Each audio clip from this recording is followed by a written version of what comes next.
Olá, meus irmãos, Deus os abençoe, em nome de nosso Senhor Jesus Cristo. É um grande privilégio, uma grande honra para mim, que chega essa hora para a nossa conversa. E hoje eu quero meditar em alguns parágrafos da mensagem Cristo é o mistério de Deus revelado, a respeito da árvore noiva que está sendo restaurada na imagem perfeita da palavra. Todos nós sabemos que Eva, lá em Gênesis, rejeitou a palavra e aceitou a mentira de Satanás, e por isso ela não pôde produzir o filho prometido. Mas Jesus entrou em cena e através de Maria ele pôde trazer o filho prometido de acordo com a Escritura. E Deus tem santificado e lavado pela lavagem da água, pela palavra, santificado com sangue, uma igreja aqui no tempo do fim que pudesse tomar aquilo que Eva rejeitou. Eva rejeitou uma palavra, e aqui no tempo do fim haveria uma igreja redimida que tomaria toda a palavra de acordo com a profecia. Esta profecia está em Efésios capítulo 5. Veja, quando a pedra de coroa, Cristo, a cabeça, tomasse o seu lugar no corpo, esse é o grande mistério que Paulo se referiu. Ele disse: grande é esse mistério, digo, porém, de Cristo e a igreja. A grande profecia de que Deus teria uma igreja sem manchas, sem ruga, sem nenhum defeito, porque essa igreja tomaria a palavra da forma como ela está escrita. Essa é a grande promessa para esse dia que nós estamos vivendo. Isso está em Efésios capítulo 5, para a nossa meditação nesta hora, a partir do verso 22.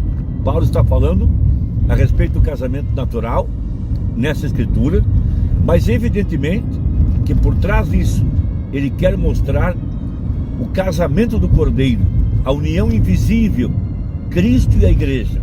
Então ele toma o casamento como uma figura, naturalmente, porque todos nós sabemos que toda a relação de Deus com a sua igreja é uma relação de marido e mulher. Veja, Cristo sendo a cabeça, então ele desce nesse tempo do fim para juntar, de acordo com Efésios 1 verso 10, juntar a cabeça e o corpo. O corpo é a sua igreja, a cabeça é Cristo, a palavra. A igreja não reconhece nada mais além da palavra. Então é assim que continua a obra do Espírito Santo logo após a saída do profeta. Não para trazer outra mensagem, porque quem preparou a igreja, quem trouxe as vestimentas para a igreja, foi o nosso Eliezer. Veja, e o que segue, qual é o padrão? O mesmo padrão que seguiu Josué. O anjo disse para ele: não te desvie, nem para a direita, nem para a esquerda. Ou seja, não acrescente nem tire nada. Medita dia e noite, para que tenhas o cuidado de fazer tudo quanto nele está escrito. Então, haveria uma igreja aqui no tempo do fim, uma igreja efesiana, uma igreja que se tornou prisioneira da palavra, e ela vive única e exclusivamente para dar a preeminência, o primeiro lugar. Veja, dar o respeito, dar a credibilidade, dar a fé para a mensagem que seguiu após os dias do profeta. Veja, então, o anjo de Malaquias 4 leva o povo de volta à fé original, mostrando o primeiro êxodo, o segundo êxodo e aqui no terceiro êxodo. Lá no primeiro êxodo houve um profeta, vindicado pelo pilar de fogo, guiado pelo Espírito do Senhor, que tirou o povo do Egito e os levou à terra da promessa. No segundo êxodo, veja, de novo um profeta, vindicado pelo pilar de fogo na água. João Batista, o precursor da primeira vinda, estava ele na água, batizando pessoas, quando veio a ele Jesus Cristo. Veja, e do céu veio o Espírito Santo em forma de uma pomba, em forma corpórea. Veja, e ele desce agora, aquele pilar de fogo que estava no deserto guiando o povo, veio agora sobre Jesus, na água, quando ali estava o profeta. E aqui no terceiro êxodo, a mesma escritura. O profeta, enquanto batizava as pessoas, o pilar de fogo veio a ele.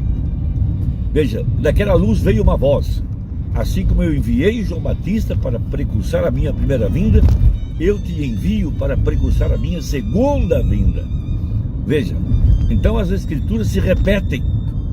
Então, aqui no tempo do fim haveria uma igreja efesiana, liderada pela cabeça, Cristo, a palavra, porque o que segue é a palavra. Veja, então haveria uma igreja aqui, vivendo de fé na palavra, não tirando nada, não acrescentando nada, se alimentando da palavra, tendo cuidado de praticar tudo aquilo que foi pregado pelo mensageiro. Veja, então a profecia de que haveria aqui no tempo do fim uma igreja que não cairia, que tomaria aquilo que Eva rejeitou, veja, que tomaria a palavra, a mensagem faria sentido para ela. Essa igreja é como um absorvente que absorve a água da palavra. Então Paulo fala em Efésios capítulo 5 a seguinte escritura: vós mulheres, vamos nos referir agora à igreja, vós e mulheres, sujeitai-vos a vossos maridos como ao Senhor, porque o marido é a cabeça da mulher, como também Cristo é a cabeça da igreja, sendo ele próprio o salvador do corpo, de sorte que assim como a igreja está sujeita a Cristo, assim também as mulheres sejam em tudo sujeitas a seus maridos. Vós maridos, amai vossas mulheres, como também Cristo amou a igreja, e assim mesmo se entregou por ela.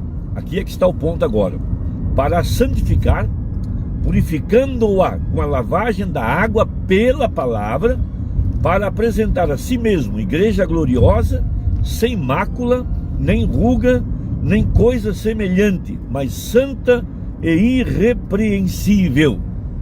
Então aqui está a profecia de uma igreja que viveria de fé na palavra, que não duvidaria. Veja, Jesus revelaria sua palavra de vida para ela.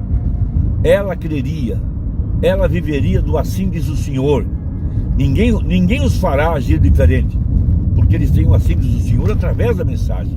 Eles conhecem a doutrina, eles conhecem o ensinamento, porque a verdadeira igreja está edificada sobre o fundamento dos apóstolos e dos profetas, isto é, a doutrina dos apóstolos e dos profetas.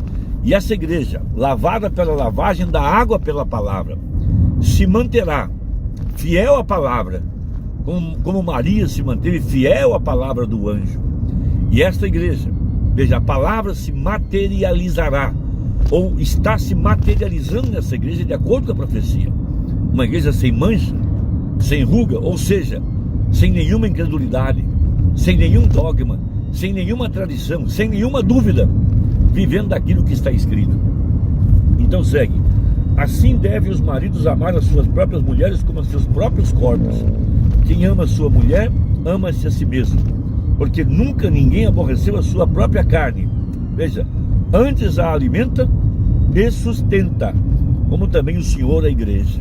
Veja, uma igreja alimentada, sustentada pelo assim diz o Senhor, porque somos membros do seu corpo. Por isso deixará o homem seu pai e sua mãe, e se unirá à sua mulher, e serão dois numa carne. Grande é esse mistério, digo, porém, a respeito de Cristo e a igreja. Efésios 5, do verso 22 ao 32. Eu vou repetir o 32, porque esse é o meu ponto. Grande é esse mistério, digo, porém, a respeito de Cristo e da igreja.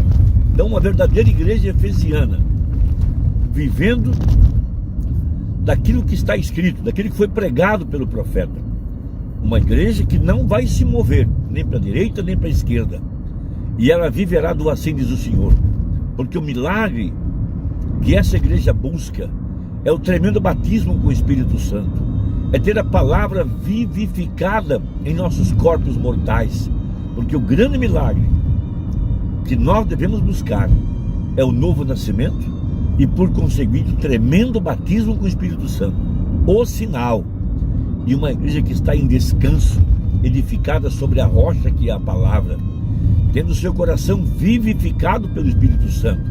Um vinho novo, a revelação: sobre esta pedra edificarei a minha igreja, disse Jesus. Muitas vezes as pessoas estão muito preocupadas em ver sinais do lado de fora, verem as curas nas pessoas, mas não estão buscando o verdadeiro milagre na sua própria vida.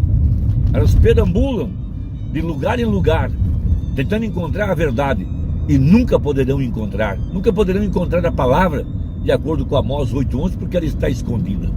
Veja, a verdadeira igreja, ela está nesta hora, num lugar escondido, nesse tempo em que o julgamento já está assolando a terra, mas ela tem um alimento secreto, como aquela mulher, aquela viúva de Sarepta de Sidom, que apenas ela tinha em sua casa a farinha e o azeite, mediante a palavra de Elias. E agora, apenas a verdadeira igreja, mediante a palavra de Elias, é que tem o alimento espiritual. Então o profeta está falando a respeito dessa árvore noiva, restaurada nesse tempo do fim, de acordo com a profecia de Isaías 65. Veja, que os dias do meu povo, disse Deus, seriam como os dias da árvore. E esta árvore é a árvore da vida, ou seja, vida eterna. Então, no parágrafo 428 dessa mensagem, está escrito, veja, e onde o fruto amadurece rapidamente? Na copa da árvore, porque a luz fica sobre ela. Amém? Isso é correto. E bem na copa da árvore, nesses últimos dias, ele está produzindo uma árvore noiva. Porque quando o fruto chega no topo da árvore, já é verão. É o tempo do fruto tornar-se maduro. E a igreja, à medida que permanece na presença da luz da palavra, ela vai amadurecendo e crescendo em ordem na estatura do varão perfeito. Agora lembre-se, essa é a árvore da vida, contrário à semente da serpente.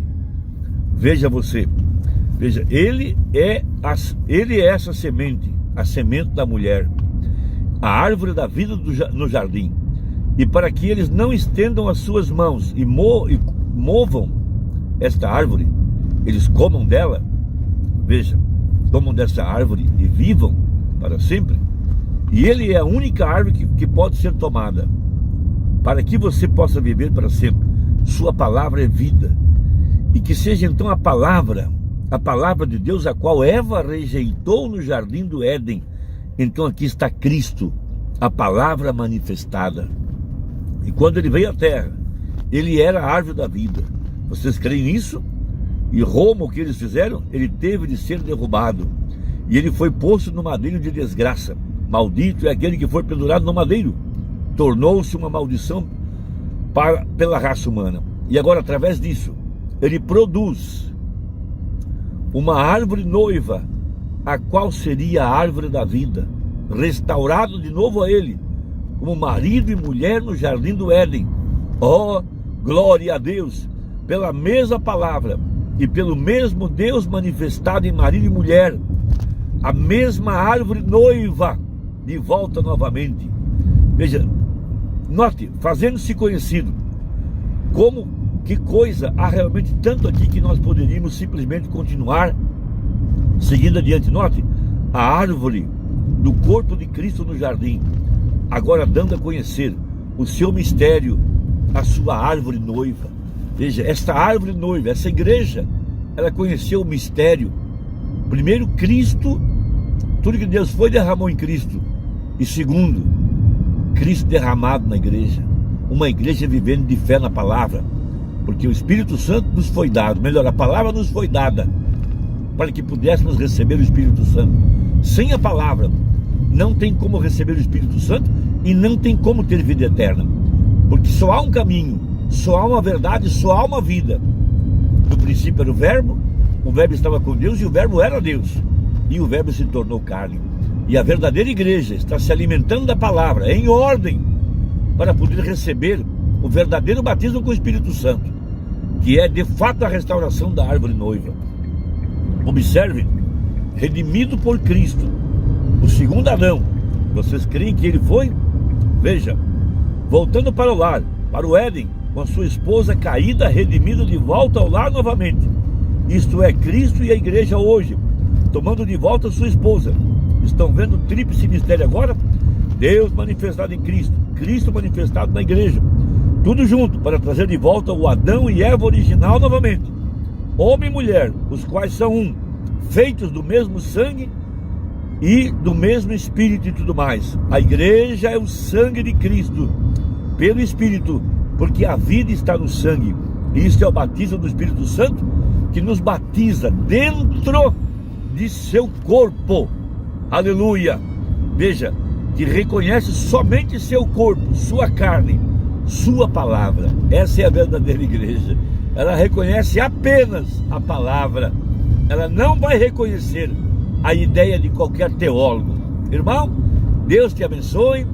Quero que medite nisso. Deixe aí o seu comentário. E até a próxima, se Deus quiser. Em nome de Jesus. Amém.